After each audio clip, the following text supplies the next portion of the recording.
Hello everyone. हेरे बर्खामा पनि हाम्रो काकीले कोपी मजाको फुलकोपी है मजाको बनाएको हेर। बारी चाहिँ यत्रो सानो छ है।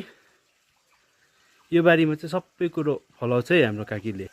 सबै है सब्जी हुनुको लागि ठुलो बारी चाहिँदैन रहेछ है। यत्रो बारीमै सबै कुरो हुन्छ। सब्जी चाहिँ किन्नु पर्दैन हाम्रो काकीले हतपत। यसमा चाहिँ काकी हाम्रो काकीले रोपेको है।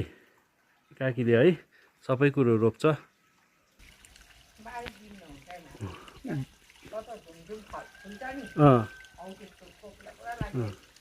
बारीमा सब्जी हुनुको लागि चाहिँ ठुलो बारी चाहिँदैन रहेछ है। जोस जाँगा र हिम्मत चाहिने रहेछ है। सबै कुरो हुँदो रहेछ है। गाइस है सब्जी मात्र होइन हाम्रो काकीले फुलहरूमा पनि अब इन्ट्रेस्टेड छ र प्लान्ट पनि है साह्रै मजाको मजाले रोपेको छ। मजाको गरेको छ यी काकीले हेर्न त। हेर प्लान्टहरू पनि मजाको रहेछ है। हेर्नु त है यी हो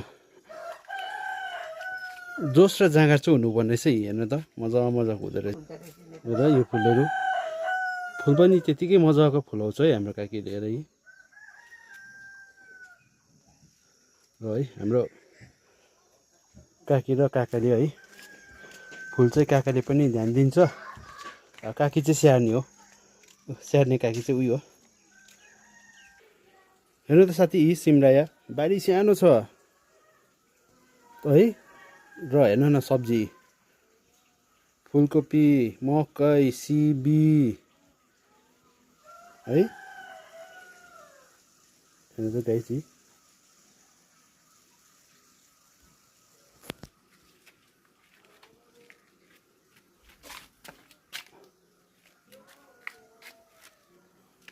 यो होला।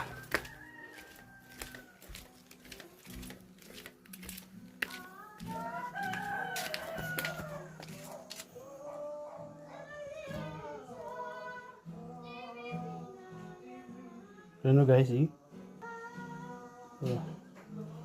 फुल चाहिँ यस्तो मजाको छ है।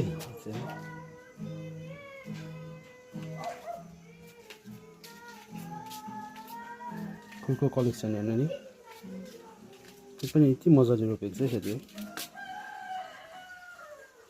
यो चाहिँ फुल फुलिसकेको हो। भिडियो चाहिँ मैले अलिक ढिलो गरेछु।